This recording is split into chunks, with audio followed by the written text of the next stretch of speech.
All right, deep divers, get ready for a deep dive, but maybe not the kind you'd expect. Oh, Because today we're going philosophical with, wait for it, Winnie the Pooh. you're kidding? Nope. We're using Benjamin Hoff's The Tao of Pooh as our guide. Think of it as unlocking ancient wisdom with a little help from everyone's favorite bear. That's certainly an interesting combination. But I'm intrigued.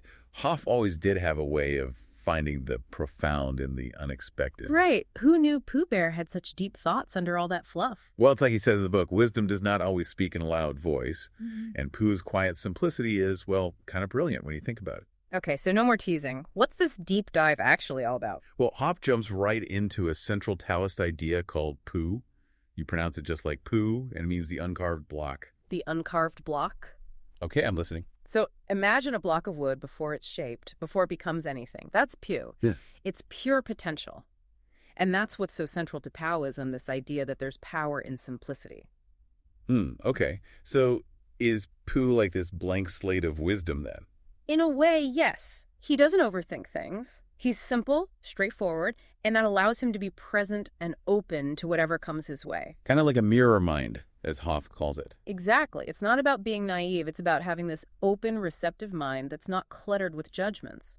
And Hoff argues that it's this very simplicity that allows Pooh to navigate life with a certain, well, grace. Like water flowing around a rock, I think he said somewhere. Exactly. It's effortless. And you know, it makes me think of that time when Pooh, Piglet, and Rabbit get lost in the mist. Oh yeah, classic Pooh adventure. They wander around in circles. And Rabbit, with all his supposed brain power, he just keeps getting them more and more lost. In fact, He just can't help himself. he even admits, I must have taken a wrong turn somewhere. But Pooh, on the other hand, Boo, he just remembered that he has 12 pots of honey waiting for him at home and follows his intuition. and surprise, surprise, it leads him right back to where they need to be. Exactly. He doesn't fight the situation. He trusts his gut, his simple desires, and it leads him to the solution. There's a powerful lesson in there somewhere. Sometimes the simplest answer really is the right one. Right. It's a good reminder for all of us who tend to overthink things. So if Pooh's the uncarved block, what about the other characters? Owl, Rabbit, they always seem so much more high-strung than Pooh. Ah, well, that's where it gets really interesting. Because those characters, they perfectly embody what Hoff calls too much brain.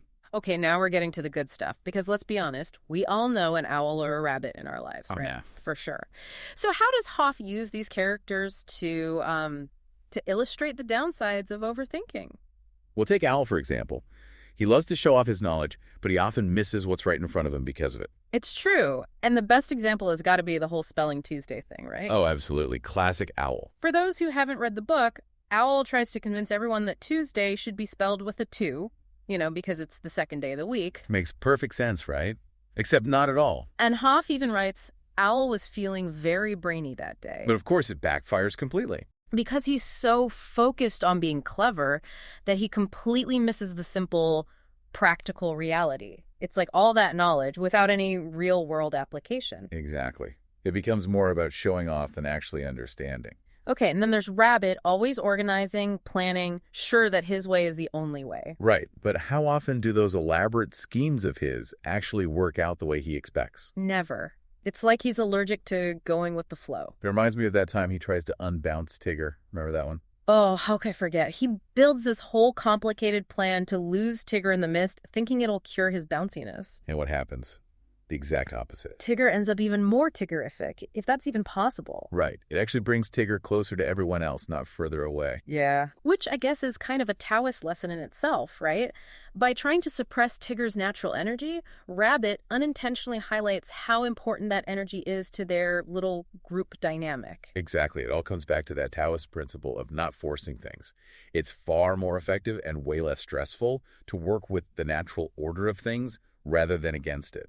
Hard to argue with that. So much more peaceful. Right. It's like trying to control the wind. You're better off adjusting your sails. I love that. Okay, so what you're saying is we should all try to be a little more Pooh in our everyday lives. In a way, yes. Embrace the simple things, trust our intuition. Exactly. Go with the flow.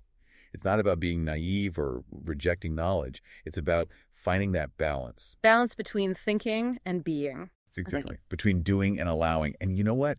That actually leads us to another surprisingly profound element of the book. The Coddleston pie principle. Coddleston pie pencil. Okay, now you're speaking my language. I love a good pie analogy. But seriously, for those who haven't read the book, what's it all about? So Coddleston pie, it's this little song that Pooh sings throughout the book. Catchy, but kind of nonsensical on the surface, you know? Oh, yeah, for sure. But Hoff suggests that each verse actually has a deeper meaning. Like they're these little nuggets of Taoist wisdom hidden in plain sight. Okay, I'm hooked. So what kind of wisdom can we get from this Coddleston pie? Well, let's break it down, verse by verse. The first one goes, Coddleston, Coddleston, Coddleston pie. A fly can't bird, but a bird can fly. Ask me a riddle, and I reply. Coddleston, Coddleston, Coddleston pie. Okay, I see where the nonsensical part comes in, but I'm trusting you here. What's the deeper meaning? Well, that first line, a fly can't bird, but a bird can fly. It's about acceptance. Accepted. Yeah, things are as they are. A fly is a fly, a bird is a bird. We shouldn't waste time wishing things were different. Trying to fit a square peg in a round hole. Exactly. It's like trying to teach a fly to bird. It's just not going to happen. And, Hoff connects this to the idea of inner nature. Inner nature, okay. Just like that fly, we shouldn't try to be something we're not. We all have our own unique strength, our limitations. True happiness comes from embracing who we are, quirks and all. So instead of wishing we were more like this person or that person, we should focus on what makes us, well, us. Exactly. It's about finding contentment in being ourselves, trying to force ourselves into some mold that doesn't fit, that just leads to frustration, unhappiness. I like it. Okay, give me another verse of this Coddleston pie wisdom. All right, here's the next one. Coddleston, Coddleston, Coddleston pie. A fish can't whistle and neither can I. Ask me a riddle and I reply. Coddleston, Coddleston, Coddleston pie. A fish can't whistle and neither can I. I'm sensing a theme here with the animal comparisons, so what's the takeaway this time? This one's all about knowing our limitations. Which can be hard in a world that tells us we can do anything we set our minds to. Oh, absolutely. Yeah. But the truth is, we can't be good at everything. And that's okay. Exactly. It's about embracing those cannots just as much as our cans. You can't teach a fish to climb a tree, as they say. Exactly. Yeah. And in the same way, we all have things we excel at, naturally. Or drawn to. Yes. And it's okay to not be good at everything. In fact, those limitations, they're part of what makes us unique. Okay, I'm convinced. This Coddleston pie philosophy is surprisingly deep. Hit me with that last verse. All right, last one. Coddleston, Coddleston, Coddleston pie. Why does a chicken, I don't know why. Ask me a riddle and I reply, Coddleston, Coddleston, Coddleston pie. Well, that one definitely lives up to the nonsensical reputation. Right. But it actually speaks to a really important Taoist principle. Accepting what we don't know, embracing the mystery. So instead of driving ourselves crazy trying to figure out every little thing, we should just accept that some things are beyond our understanding. Exactly. It's about letting go of the need for certainty, Sometimes the most profound truths, we don't find them through logic or reason. They come from just observing, accepting. Just like Pooh Bear. Which reminds me of that time he and Piglet tried to catch a heffalump. Oh, yeah. What about it? It's like they were so sure that a heffalump would love honey, just like Pooh. They tried to make the heffalump fit into their very limited understanding of the world. Exactly, and it backfired, of course, in the most hilarious way possible. Because heffalumps, well, they clearly have their own tastes. So it's a good reminder that trying to force things to fit into our own narrow view, it often leads to unexpected, even comical outcomes. Right.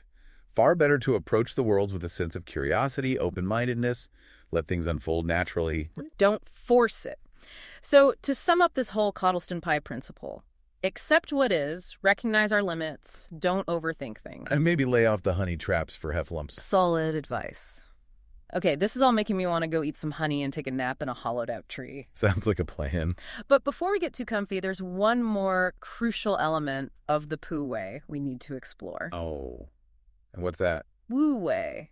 It sounds very mystical and wise. Ah, Wu Wei. It sounds a lot more complicated than it really is. Wu Wei. Okay, I'll admit, it does sound a little intimidating. Is this where things get super philosophical? Not at all. Wu Wei, it's often translated as effortless action or going with the flow. Going with the flow. Okay, see, that doesn't sound so scary. Right. And it's something Pooh Bear embodies naturally. He doesn't overthink things. He just kind of goes with it. Like that time during Pooh Sticks. Oh. With Eeyore. Yes. Eeyore falls into the river and Pooh's stick just happens to bump into him and bring him back to shore. It's not like Pooh tried to save him. It just happened. Just like that. Okay, I kind of see it. Right.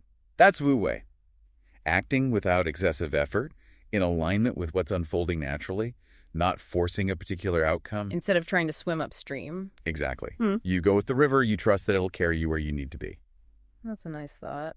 But honestly, it's hard to remember that in the middle of life, We've got to-do lists and deadlines, and it always feels like we're behind, trying to catch up. Oh, I hear you. It's easy to get caught up in the busyness of it all. And speaking of which, it makes me think of Hoff's point about the busy Baxons. Ah, yes, the busy Baxons. Always rushing around, always busy. But what are they actually accomplishing? That's the question. They're so focused on doing, that they never stop to ask why. They mistake busyness for, actual fulfillment. Exactly. It's the illusion of productivity. They're so busy chasing the next thing, they never get to enjoy where they are. And Hoff illustrates this so well with the contrast between the tea house and the hamburger stand. Oh, yeah, I remember those. One's all peaceful and calm, and the other's all, rushed and frantic. Exactly. The tea house, it represents that slower, more mindful way of being. Just savoring a cup of tea, enjoying the company of friends, appreciating life's simple pleasures. That's the Pooh way. And the hamburger stand, that's the busy Baxon approach. Always in a hurry, focused on getting things done as quickly as possible, but not really experiencing anything. Right. And honestly, isn't that how so many of us live our lives these days? Totally. Always rushing, always optimizing, telling ourselves we're being efficient, but are we really? Or are we just making ourselves more stressed in the process? It's a good question. Are all these productivity hacks actually making our lives better? Or are they just feeding that busy Baxon mentality? Because if we're always focused on the future, we miss the beauty of right now. So true. And that actually reminds me of how the book ends with Pooh and Christopher Robin. In Galleon's Laugh. Yeah, that peaceful place at the top of the forest. Such a perfect image of stillness and contemplation. Hoff connects this to the Taoist concept of nothing, which sounds kind of ominous, but it's actually not. Because it's not about emptiness, right? Right. It's about potential, creating space for something new to emerge. Like Hoff even talks about Emperor Hirohito finding peace and inspiration not in his palace, surrounded by possessions, but in a simple, empty meeting hall. Wow, I never thought of it like that. That changes things. It's about finding that inner stillness, that quiet space within ourselves, which might look different for everyone. So it's not necessarily a physical place like Galleon's Lap. Exactly. It could be a state of mind, a moment of quiet contemplation. Yeah. It could even be a walk in nature. Anything that allows you to tap into that inner peace.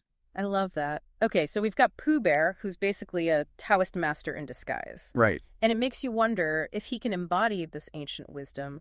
What does it say about the rest of us? I think it reminds us that maybe, just maybe, finding our own Tao isn't as complicated as we tend to make it. It's about getting back in touch with that childlike wonder, that simplicity we often lose sight of as we get older. Exactly. Well, this deep dive has been surprisingly profound. I think I need to go find my own Galleon's Lap now. Me too. Maybe with a jar of honey and a comfy spot for a nap.